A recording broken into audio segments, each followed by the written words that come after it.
현대 사회를 가리켜서 무관심의 사회, 무관심의 시대라고 부릅니다.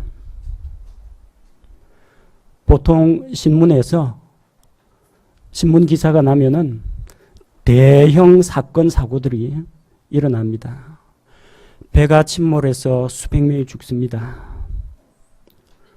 교통사고로 인해서 안타깝게도 정말 어처구니 없게도 어린 생명들이 죽음을 당하기도 합니다. 또한 사람들이 자기 욕심을 채우느라고 여러 가지 부정과 비리와 부패를 저지릅니다. 단순히 몇백만 원, 몇천만 원이 아니라 비자금 한번 들통나면 수십억이 왔다 갔다 하고 우리나라 국방 방산 비리 하면 수백억이 왔다 갔다 합니다. 이전에는 우리가 이런 걸 듣고 마음속에 안타까움과 슬픔을 느꼈습니다. 의로운 분노를 느꼈습니다. 그런데 날이 갈수록 우리 마음이 무뎌지고 우리의 감정이 삭막해져 가는 것 같습니다. 누가 수십 명, 수백 명 죽었다라고 하더라도 내가 안 다쳤고 내 가족이 무사하면은 별로 사람들이 관심을 기울이지 않습니다. 수십억, 수백억이라는 그 금액이 얼마가 되는지 감이 잡히질 않습니다. 거기에서 상대적인 박탈감을 느끼고 실망하는 일은 있어도 정말 뭔가 속에서 의분이 끓어오르거나 그러지를 못합니다. 정말 마지막 때가 되어가면은 사람들이 무정해지고 또 마음속에 맺힌 것을 풀지 않고 그리고 다른 사람에 대한 긍휼히 여기는 마음이 점점 식어진다고 했는데 이 사회가 벌써 그런 단계로 접어들지 않았나 심히 염려가 됩니다.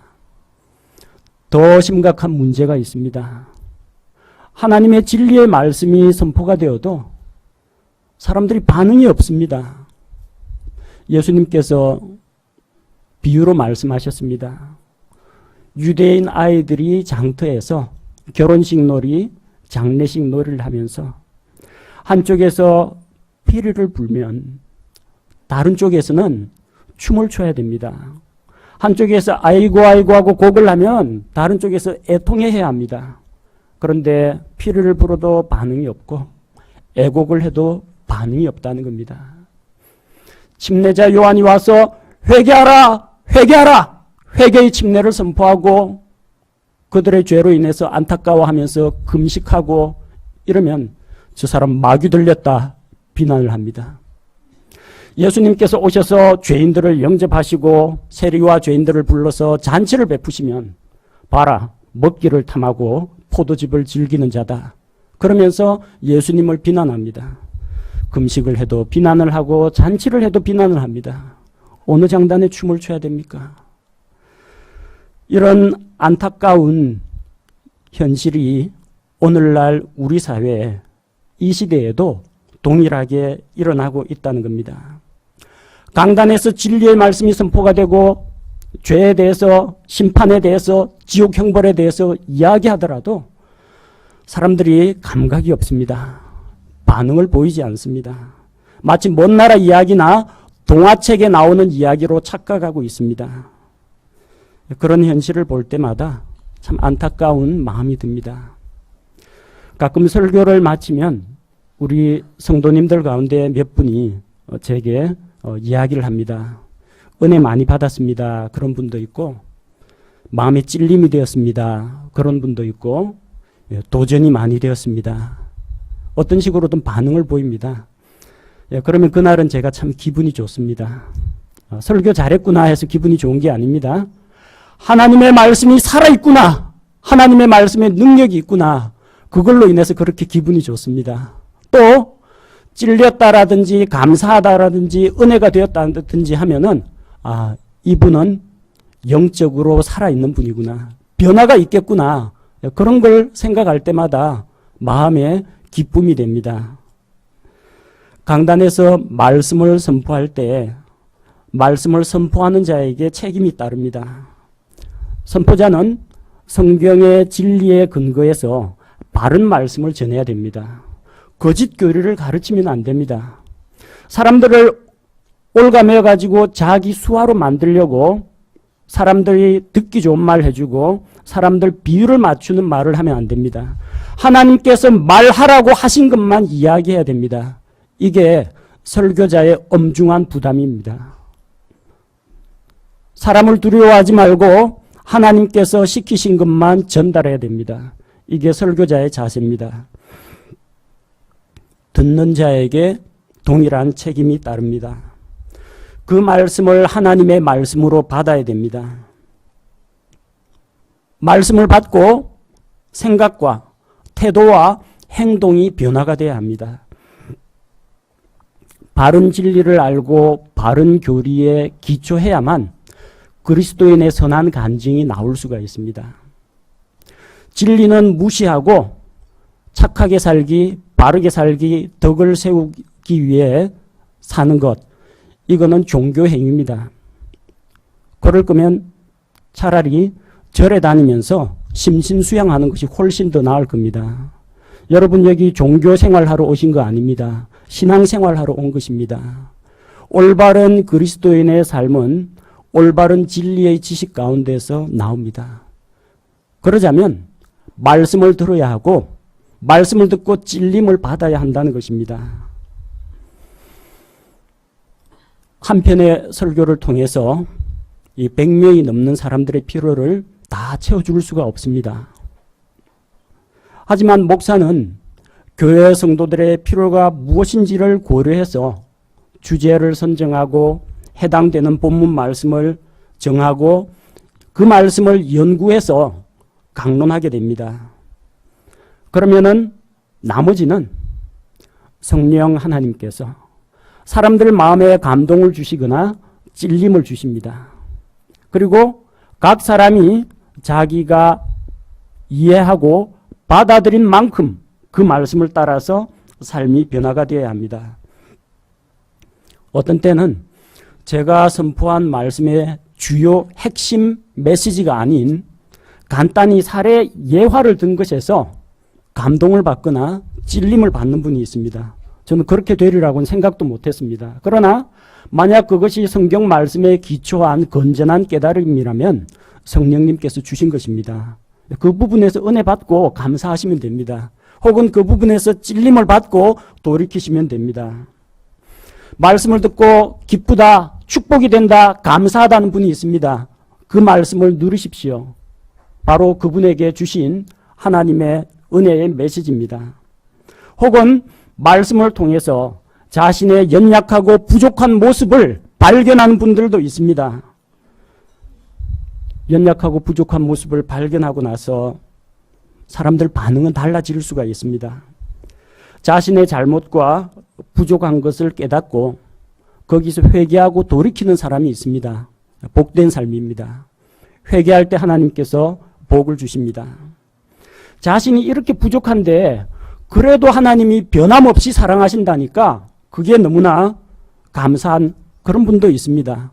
말하자면 나의 연약한 점을 보지 않고 내 연약한 점까지도 안아주시는 그 하나님이 너무나 고맙고 감사해서 찬양하는 분도 있습니다. 좋은 현상입니다. 혹은 말씀의 찔림을 받아서 마음속으로 깊이 근심하는 분도 있습니다. 걱정하는 것도 때로는 도움이 됩니다. 세상 근심은 사망을 이루게 되지만 하나님의 뜻대로 하는 근심은 다시 돌이킬 수 없는 회개에 이르도록 구원에 이르도록 그 사람을 인도하기 때문입니다. 혹은 그 말씀이 자기 생각이나 자기 가치관과 맞지 않을 때 화를 내는 분도 있습니다. 여러 가지 다양한 반응이 나옵니다만 그것은 말씀을 선포하는 자는 선포하는 데까지 했다면 또 성령님께서 그 마음속에 깨달음을 주시고 찔림을 주셨다면 나머지는 듣는 자들의 책임입니다. 오늘 본문 말씀을 통해서 말씀을 듣고 찔림을 받았을 때 말씀을 듣는 자가 어떠한 반응을 보여야 하는지 함께 나누고자 합니다. 본문의 배경이 되는 것은 오순절 성령 강림 사건입니다. 유대인의 명절인 오순절에 천하 각지에 있는 유대인들이 다 모였습니다. 1년에 3차례 유대인 남자들은 반드시 하나님 앞에 모습을 보여야 했습니다. 그 중에 하나인 오순절입니다. 오순절 이날 성령님께서 약속대로 오셨습니다. 그래서 믿는 자에게 임재하시고 성령께서 믿는 자 안에 내주하심으로써 신약교회가 시작이 되었습니다.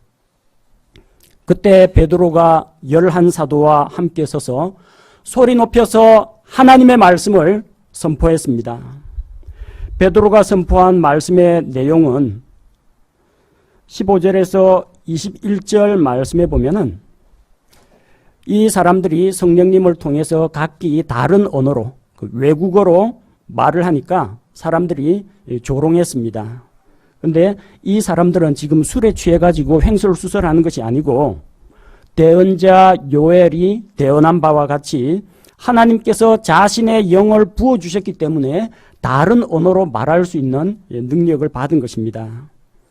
그래서 그는 예수 그리스도가 누구신지, 예수님께서 무엇을 해주셨는지를 사람들 앞에서 담대하게 선포했습니다. 22절 말씀을 보면 하나님께서 예수님을 통해서 기적들과 이적들과 표적들을 행하셨습니다. 예수님은 하나님으로부터 인정받은 분입니다. 그 예수님은 구약 성경에 약속된 메시아 그리스도이십니다. 하나님께서는 자신의 계획대로 또 자신의 미리 아심을 따라서 예수님을 그들에게 넘겨주셨습니다.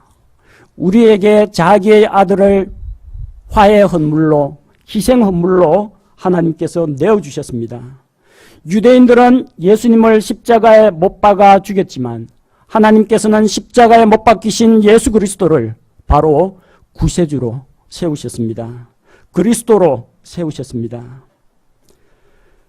이 예수님의 십자가 죽으심과 부활에 대해서 베드로가 선포했습니다. 수많은 부활의 증인들이 함께 그 소식을 전했습니다. 너희가 십자가에 못 박아 죽인 바로 그 예수님을 하나님께서 주와 그리스도로 삼으셨다는 것을 이야기할 때 사람들 마음속에 찔림이 왔습니다. 그들이 왜 마음에 찔림이 왔습니까? 이스라엘이 하나님을 떠나서 배반하고 반역했기 때문입니다. 하나님의 진리를 거역했기 때문입니다.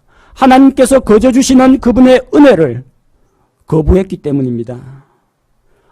조상들에게 약속하신 메시아를 보내주셨건만 하나님의 아들 예수 그리스도를 알아보지 못한 그들이 예수님을 십자가에 못 박았기 때문입니다. 바로 이것 때문에 유대인들은 마음속에 깊이 찔렸습니다. 그들에게 찔림이 있다는 것은 무엇을 말합니까? 잘못한 게 있다는 겁니다. 잘못한 게 없는데 왜 찔리겠습니까? 잘못한 게 있으니까 찔리죠. 잘못한 게 없는 사람은 찔리지 않습니다. 자기가 죄인이 아니라고 생각하는 사람은 십자가의 복음을 듣고 전혀 찔리지 않습니다. 찔림이 있다는 것은 하나님 앞에서 자기 죄를 인정한다는 것입니다. 자기의 잘못을 깨달았다는 것입니다.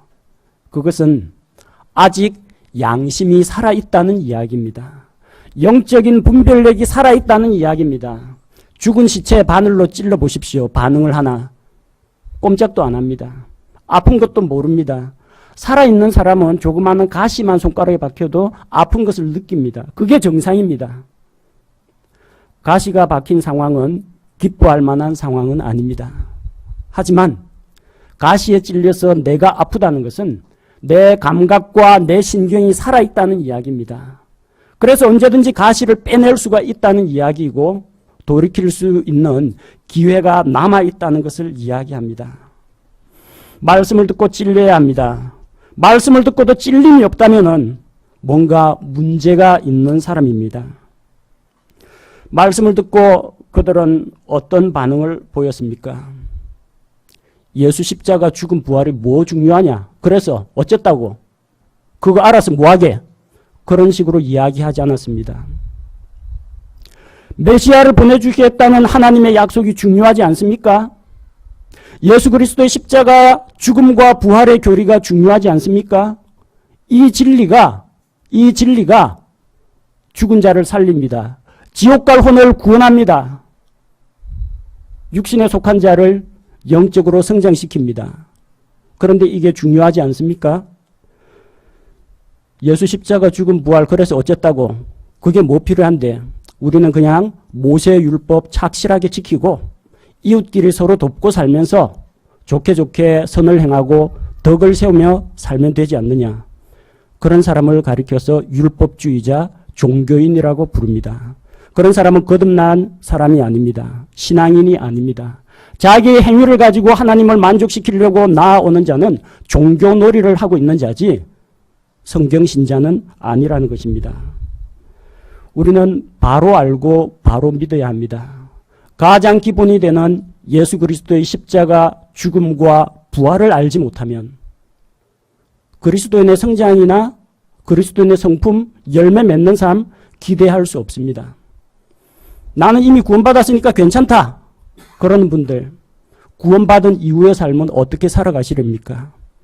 은혜로 믿음을 통해서 구원을 받았습니다. 영적 성장은 여러분의 심신수양과 도덕적인 훈련과 종교 행위를 통해서 나아가려고 합니까?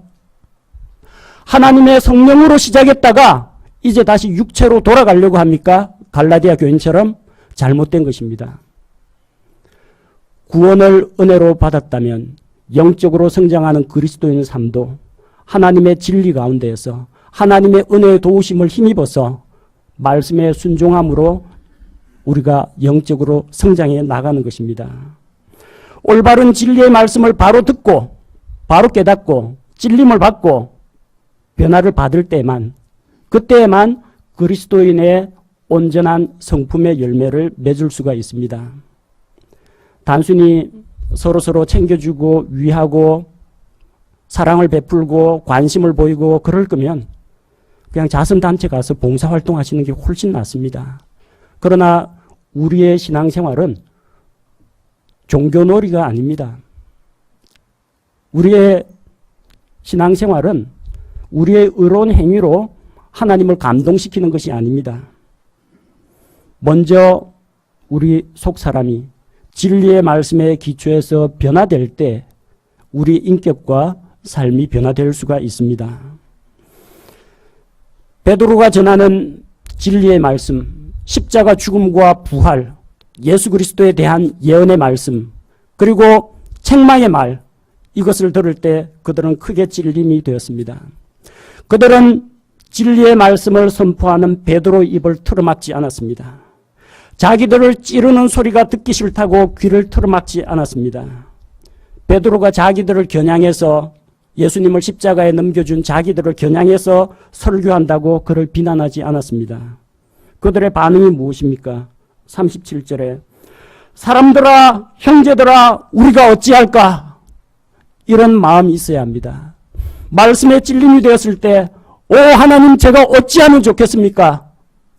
그래서 어쨌다고가 아니라 그래서 주님 제가 무엇을 하면 좋을까요? 제가 어떻게 변화되었으면 좋겠습니까? 이런 고백이 나와야 합니다. 예수 그리스도를 십자가에 못 박아 죽인 그들의 죄는 이미 저질러졌습니다. 이제 와서 무엇을 하겠습니까? 그런데 이제 해야 할 일이 있습니다. 그 예수 그리스도를 십자가에 못 박아 죽인 예수 그리스도, 다시 부활하신 예수 그리스도를 구세주로 믿고 받아들이는 것이 그들의 할 일이라는 것입니다. 베드로가 그들에게 제안합니다. 말씀에 찔려서 어찌할꼬 하는 그 사람들에게 베드로가 제안합니다. 회개하라 하고 선포합니다.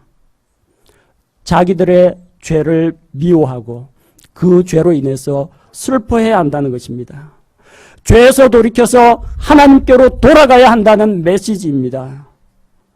단순히 회개했다, 자기 죄를 이실직고하고 고백하는 것으로 그치지 않고 예수 그리스도의 이름으로 침례를 받으라고 했습니다. 이것은 그들이 회개하고 돌이킨다는 그런 표시입니다. 단순히 물에 들어갔다 나오는 것이 침례가 아닙니다. 우리에게 침례탕이 있지만 사람을 물속에 집어넣었다 꺼낸다고 해서 그 사람이 구원받는 것이 아닙니다. 마음속으로부터 진정한 죄에서 돌이키는 회개가 있어야, 그리고 믿음이 있어야 구원에 이를 수가 있는 것입니다. 물에 들어갔다 나오는 그 침례가 아닙니다. 예수 그리스도의 이름으로 침례를 받아야 됩니다. 내가 예수 그리스도와 함께 십자가에 못 박혀 죽고 내가 그리스도와 함께 다시 일으켜졌다. 예수님의 십자가의 죽음이 바로 나의 죄로 인한 것이라는 것을 하나님 앞에 인정하고 그분의 죽으심과 함께 죽어 장사되고 그분의 일으켜지심과 함께 생명 가운데서 다시 일어나 하나님 앞에 산자가 될 때 이런 사람이 새로 태어난 사람이요, 이런 사람이 영적으로 성장할 수 있는 사람이라는 것입니다. 그렇게 회개하고 그리스도의 이름으로, 예수 그리스도의 이름으로 침례를 받을 때 무엇을 받게 됩니까? 죄들의 사면을 얻게 됩니다. 그들의 모든 죄가, 심지어 하나님의 아들을 못 박아 죽인 그 죄까지도 예수 그리스도의 십자가의 보배로운 피로 다 용서받을 수 있는 것입니다. 그리고 성령님을 선물로 받습니다.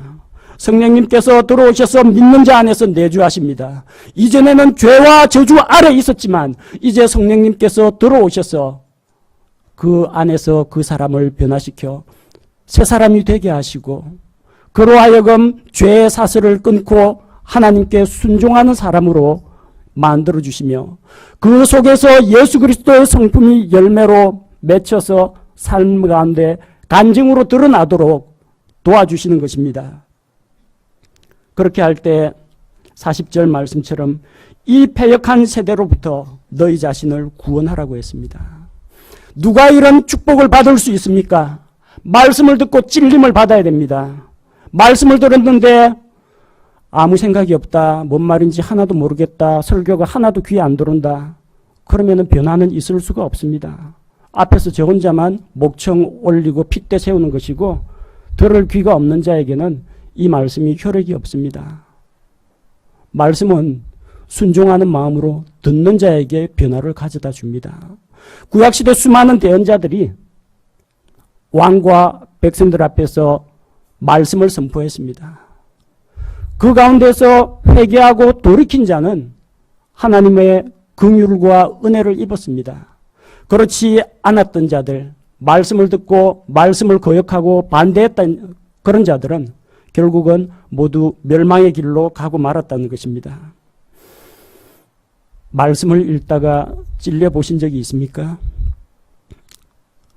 가끔 제가 마음속에 하나님 앞에 감추어 놓은 죄가 있을 때, 잘못한 게 있을 때는 성경책을 펼쳐들고 읽으면 읽지를 못하겠습니다.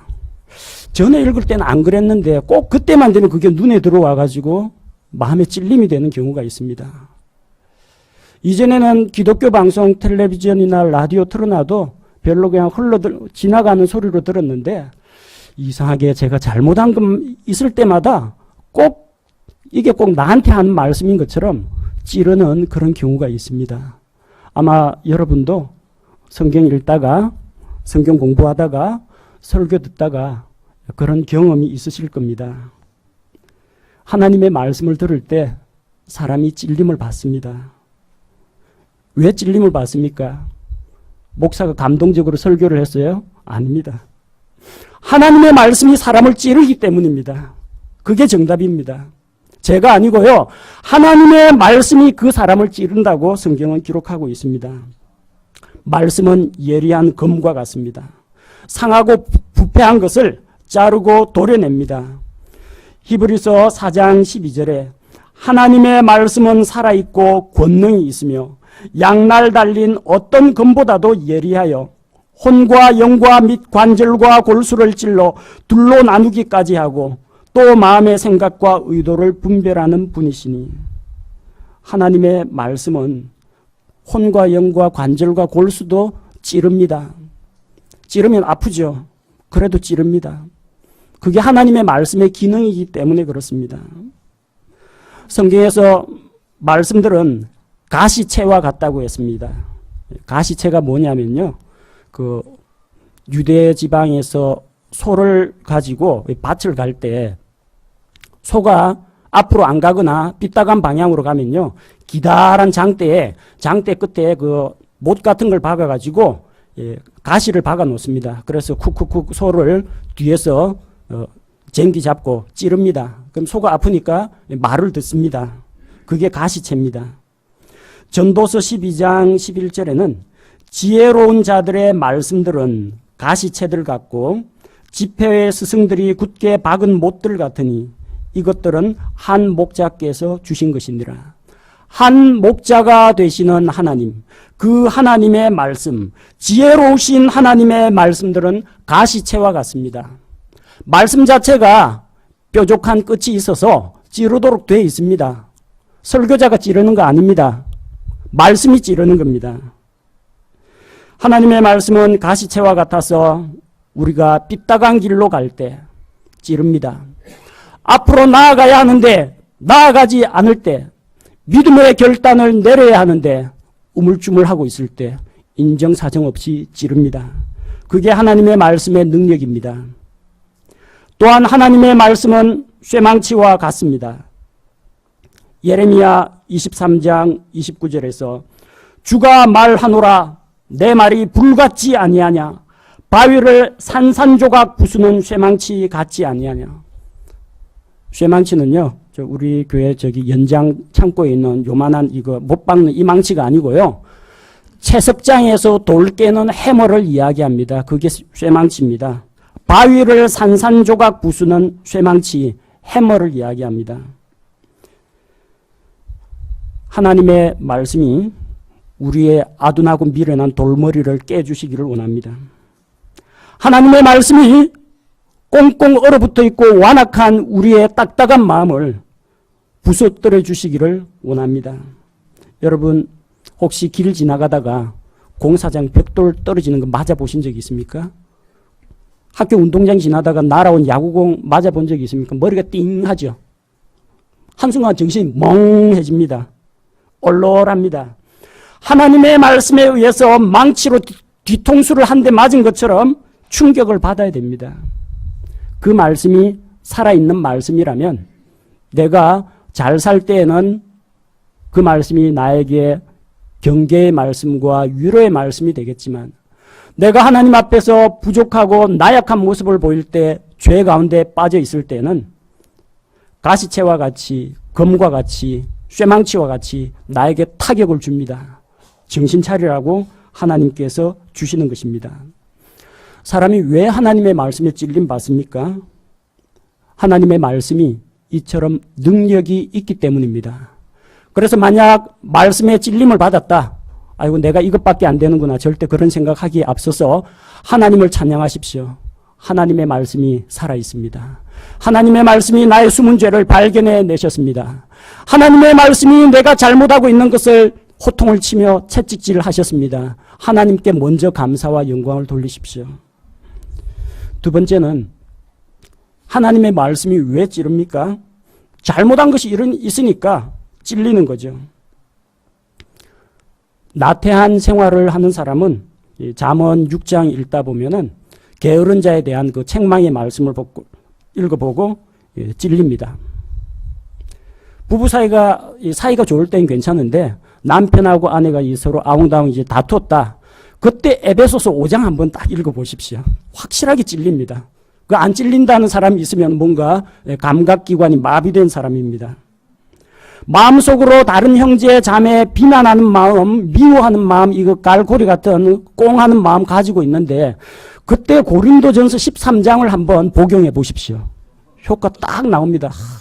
야, 이게 아닌데 괜히 그 말씀이 두렵고 읽기가 싫어집니다. 여러분, 말씀에 어떤 형태로든 그렇게 자극을 받습니까? 잘못한 게 있으니까 자극을 받습니다. 만약에 하나님 앞에서 나는 잘못이 없습니다, 깨끗합니다, 빛 가운데 거하고 있습니다, 거룩한 생활을 하고 있습니다, 그런 사람은 찔림을 받지 않습니다. 잘못한 게 있으니까 찔림을 받습니다. 그래서 만약에 말씀에 찔림을 받았다, 그러면은 하나님 저를 깨우쳐 주셔서 감사합니다. 하나님께 감사하십시오. 아들이 잘못을 하고 있는데 아버지 엄마가 전혀 본척도 안 하고 통제도 안 하고 징계도 안 하면 그 버린 자식이죠. 아무런 관심이 없으면. 애 데리고 밥 먹으러 갔는데 밥 먹는 중간에 애가 없어졌어요. 밥 먹다가 한순간이라도 애 안 보이면 우리 애 어디 갔어 하고 먹던 거 내려놓고 찾으러 가야죠. 어디서 잘 놀고 있겠지. 또 이 녀석 어디서 사고 치는 거 아니야? 밥 먹고 있다가 30분 지나도 어디 갔어? 1시간 뒤에 찾아보니까 애가 어디서 물에 빠져 죽어 있으면 이거 참 부모로서 잘못한 겁니다. 잘못하는 거, 애가 잘못하는 거 야단쳐야죠. 애가 제자리 안 지키고 있어야 할 곳에 없을 때 함부로 뛰어다닐 때 잡아야죠. 사랑이 있으면 잡습니다. 하나님의 말씀이 우리를 잡습니다. 왜요? 하나님의 자녀이기 때문에 잡습니다. 불신자들한테 이거 갖다 주고 찔리나 안 찔리나 읽어보라고 하십시오. 아무도 안 찔립니다. 근데 왜 그리스도인들만 찔립니까? 하나님 아버지의 아들이기 때문에 찔리는 겁니다. 그래서 감사하라는 겁니다. 하나님께서 말씀으로 나를 바로 잡아주시는구나. 그것으로 인해서 우리는 충분히 감사할 수 있습니다. 사람이 하나님의 말씀을 들을 때 왜 찔립니까? 양심이 살아있으면 찔릴 것이고 양심이 마비되어 있으면 하나도 안 찔릴 겁니다. 하나님께서는 우리 마음속에 양심을 주셨습니다. 이 양심은 마음속에 새긴 하나님의 율법과 같습니다. 그래서 우리 속으로 스스로 자기가 더 잘 압니다. 야단 맞기 전에 자기가 잘 알아요. 우리 자신의 생각과 행동을 반성하고 비판하고 판단하고 고소하고 정죄하고 변호하는 일을 양심이 하게 됩니다. 로마서 2장 15절에 이런 사람들은 또한 자기 양심이 증언하며 자기 생각들이 서로 고소하고 변명하는 가운데 자기 마음속에 기록된 율법의 행위를 보이느니라. 양심이 있으면은 찔리게 되어 있습니다. 근데 양심도 두 종류의 양심이 있습니다. 연약하고 예민한 양심이 있어요. 그래서 이 연약하고 예민한 양심을 가지고 있으면 작은 실수와 죄에도 민감하게 반응을 보입니다. 고린도전서 8장 12절 말씀을 보면 그러나 너희가 이와 같이 형제들에게 죄를 짓고 그들의 약한 양심을 상하게 하면 그리스도께 죄를 짓느니라. 당시 고린도 교회에 어떤 문제에 대한 거냐면 우상에게 먼저 바쳤다가 시장에 싸게 내다 파는 고기를 먹어도 되느냐 먹으면 안 되느냐 하는 이야기입니다. 결론만 말씀드리자면 먹거나 안 먹거나 그거 먹는다고 더 좋아질 것도 없고 그거 먹었다고 해서 천벌을 받거나 그런 것도 아닙니다. 문제 없습니다. 그런데 양심이 예민한 자들은 우상에게 바친 그 희생물을 먹기가 찝찝하다 못 먹겠다는 분이 있습니다. 우리 그리스도인들 중에도 많습니다. 명절날 자기는 제사는 안 모시는데 한우 수 없이 시댁에 가서 이 제사 음식 만들어요. 그래가지고 이 시어머니가 하나 입에 넣어주는데 먹으면 안 되는데 제사상에서 나온 거 먹기 싫은데 안 되는데 하다가 먹으면 덜컥 탈이 납니다. 그 안에 독이 들어서 그런 게 아니고요. 마귀가 와서 그거 먹고 갔기 때문에 안에 뭔가 이상이 생겨서 그런 게 아니고요. 자기가 믿고 있는 바하고 반대되는 일을 했기 때문에 이 몸이 거부 반응을 나타내는 겁니다. 그만큼 양심이 여리고 예민한 사람들이 있습니다. 이 사람은 자기 자신에게도 철저하고 또한 다른 사람이 뭔가 좀 경건치 못한 행동을 하면 거기에 또 상처를 받게 됩니다. 그런데 이렇게 연약하고 예민한 양심만 있는 게 아니고요. 감각이 마비된 양심도 있습니다. 화상을 입은 피부에는 감각이 없습니다. 그걸 가리켜서 화인 맞은 양심이라고 부릅니다. 디모데전서 4장 2절을 보면 이들은 위선으로 거짓말을 하며 자기 양심을 뜨거운 인두로 지진 자들이라. 양심을 뜨거운 인두로 지졌습니다. 화상을 입었죠.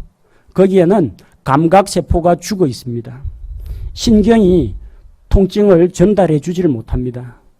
화상 입은 자리에는 바늘로 찔러도 아픈 것을 느끼지를 못합니다. 마치 자기 피부가 아닌 것 같은 이질감이 들게 됩니다. 하나님께서 주신 양심이 살아있는 자는 말씀을 듣고 찔림을 받습니다. 아무리 성경 강론을 듣고 설교를 듣고 회개하라는 복음의 말씀을 들어도 전혀 반응이 없는 사람이 있다. 무관심한 사람이 있다. 양심이 마비된 사람입니다. 양심에 털난 사람이 아니라 양심에 철판 깐 사람이거나 양심이 화인 맞은 사람. 이 사람은 백날 말씀 들어도 절대 변하지 않습니다. 그 사람은 오로지 하나님의 말씀이 아니라 자기 고집과 자기가 지금까지 살아온 인생 경험과 자기의 주관을 의지하지 말씀에 의해서는 전혀 영향을 받지 않습니다. 여러분 만약 말씀을 들을 때 성경을 읽을 때 듣고 뭔가 하나님 앞에 미안하고 부끄럽다는 생각이 들거나 마음속에 좀 찔리거나 캥기는 것이 있다면요. 양심이 살아있다는 것으로 인해서 감사해야 됩니다. 하나님 제가 그래도 아직까지 양심은 살아있네요. 하나님 앞에 창피한 것도 알고 그러면 안 되는데 하는 그런 생각도 할 줄 알고 또 하나님 앞에 이 죄송스러운 마음도 갖고 있는 이걸 보면은 제가 살아있구나 하는 걸로 이제 감사드립니다. 그렇게 고백하십시오. 말씀에 찔림을 받는다는 것은 이렇게 좋은 겁니다. 그 말씀이 살아있다는 것이고 또한 살아있는 말씀의 능력을 통해서 하나님이 나를 깨우쳐 주신다는 것이고 내가 하나님의 깨우치심을 알아들을 정도로 감각이 살아있다는 겁니다. 그러니 당연히 감사드려야 됩니다. 성경에는 말씀으로 인해서 찔림받고 뒤통수 쇠망치로 얻어맞은 사람들이 꽤 많이 나옵니다. 다윗이 그랬습니다. 밧세바와 간음을 저질렀습니다. 하나님께서 대언자 나단을 보내가지고 처음에는 온화하게 비유로 설명하다가 당신이 바로 그 사람이다 하고 죄에 대해서 지적을 하자 그 자리에서 바로 내가 죽게 죄를 범하였다고 고백하고 회개했습니다. 그렇게 찔림을 받고 다윗은 눈물로 자기 침상을 띄우며 회개하고 하나님께 용서를 받았습니다. 만약 그가 왕이 가지고 있는 그런 특권을 내세워가지고 대언자의 말을 무시하고 자기 행동을 정당화시켰더라면 결코 하나님께 쓰임받지 못했을 것입니다. 반면 말씀을 듣고 깨달았지만 그 말씀을 거역하고 반발한 사람도 있습니다. 예수님께서 마태복음 21장에서 사악한 포도원 농부의 비유를 들려주셨습니다. 어떤 포도원 주인이 포도원을 심고 농부들에게 세를 주고 그리고 먼 길을 떠나가지고 이제 수확기가 되니까 포도 소출을 바치라고 했는데 농부들이 바치질 않습니다. 열매를 보이지 않습니다. 보낸 종을 때려가지고 쫓아냅니다. 어떤 종은 돌로 쳐서 죽입니다. 그래서 포도원 주인이 자기 아들을 보내면서 내 아들이니까 내 아들은 공경하겠지 하고 보냈더니 그 아들을 포도원 밖으로 내쫓아서 죽여버립니다. 예수님께서 이 비유를 말씀을 하시니까 이 똑똑한 수제사장들과 바리새인들이 딱 알아차렸습니다. 이게 누구 이야기인지 알아차렸어요.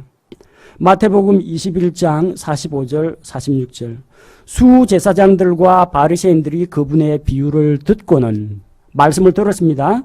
그분께서 자기들을 가리켜 말씀하신 줄 깨달았습니다. 아, 이거 우리한테 하는 이야기구나. 우리가 사악한 포도원 농부구나. 깨달았어요. 그래서 어떻게 했어요? 그분께 손을 대려 하거늘 예수님을 붙잡아다 죽이려고 했습니다. 왜? 자기들의 추악한 죄가 폭로되니까 하나님 앞에 찔림을 받았는데 예수님에게 오히려 공격적인 태도를 보이는 겁니다. 오늘 우리가 읽은 사도행전 2장에서는 베드로의 설교를 통해서 3,000명이나 되는 사람들이 회개하고 돌아오는 그런 역사가 일어났습니다. 그런데 사도행전 7장에 가면 7 집사 중에 한 명이라고 하는 스데반이 바로 이 유대인들을 향하여 회개의 메시지를 전파합니다. 그래서 아브라함 언약을 쭉 이야기하면서 약속대로 오신 메시아 그리스도에 대해서 소개하면서 너희가 어찌하여 항상 성령님을 거역하고 있느냐. 너희 조상들처럼 너희도 거역하고 있느냐. 그들의 죄에 대해서 책망을 했습니다. 말씀을 들었습니다. 그 말씀이 누구 들으라고 하는 이야기인지 간파했습니다. 사도행전 7장 54절에 그들이 이것들을 듣고 마음이 상했습니다. 찔림을 받았다는 이야기죠. 마음이 상하여 그를 향해 이를 갈거늘. 마음의 상함을 받고 찔림을 받았으면 회개가 나와야 할 텐데 말씀을 선포하는 스데반을 향해서 이를 갈았다고 했습니다. 사도행전 7장 57절 큰 소리를 지르며 자기들의 귀를 막고 한 마음으로 그에게 달려들어. 자기들을 찌르는 그 말을 더 이상 용납할 수가 없었습니다. 그래서 스데반의 설교에 귀를 틀어막았습니다. 듣지 않으려고 했습니다. 그리고 그에게 달려들어 이런 자는 살려두면 안 되겠다 하고 돌로 쳐 죽였습니다. 말씀을 듣고 찔림이 왔다는 건 참 좋은 일입니다. 깨달음이 왔다는 건 참 반가운 일입니다. 그러나 그 다음이 중요합니다. 듣고 찔림을 받았으면 하나님께 감사드리고 자신의 모습에 대해서 회개하고 돌이키면 됩니다. 그렇게 할 때 하나님의 용서와 하나님 주시는 위로와 평안을 누릴 수가 있습니다. 말씀이 찔림이 될 때 무엇을 할까요? 사람들아, 형제들아, 어찌할까요? 하나님께서 말씀을 깨닫게 해주심에 대해서 감사하시기 바랍니다. 하나님께서 말씀을 통해 깨달음을 주신 것은 회개를 통해서 열매를 맺게 하심이지 부끄럽고 창피하게 만들어서 모욕을 주기 위한 것이 아닙니다. 하나님과 자신과의 사이의 문제입니다. 두 번째, 하나님께서 자신의 죄나 잘못을 깨닫게 해주신 것에 대해서 감사해야 됩니다. 찔리는 것이 있고 마음에 불편한 생각이 든다면 잘못한 것이 있다는 겁니다. 이때는 자기를 지적하는 하나님의 말씀을 겸손하게 받아들여야 됩니다. 마음의 찔림을 받았을 때 세 번째로 하나님 앞에 자기 양심이 살아있다는 것으로 인해서 감사하시기 바랍니다. 빌딩에 불이 나고 이제 막 연기가 피어오릅니다. 화재 경보기가 요란하게 울립니다. 화재 경보기 소리 시끄럽다고 꺼버리면 어떻게 됩니까? 이 대피하라는 사인입니다. 시끄럽다고 꺼라는 이야기 아닙니다. 아침에 여러분 잠자리에서 일어나는 그 자명정원 끄고 조금 더 자더라도 괜찮습니다. 화재 경보기 꺼가지고 어떻게 하시려고요? 화재 경보기가 울려야, 양심이 울려야 알아서 대피하고 돌이킬 수 있지 않습니까? 자동차 연료 경고등에 빨간불이 들어왔습니다. 빨간불 들어왔으면 빨리 주유소 가서 기름 넣어야죠. 조금 가다가 차 퍼집니다. 나중에 차에 문제가 생깁니다. 경고등 자꾸 깜빡하는 거 보기 싫다고 경고등으로 가는 전선 딱 잘라버리고 이제는 경고등 신경 안 쓰이게 잘 됐다. 그 엄청나게 위험한 일입니다.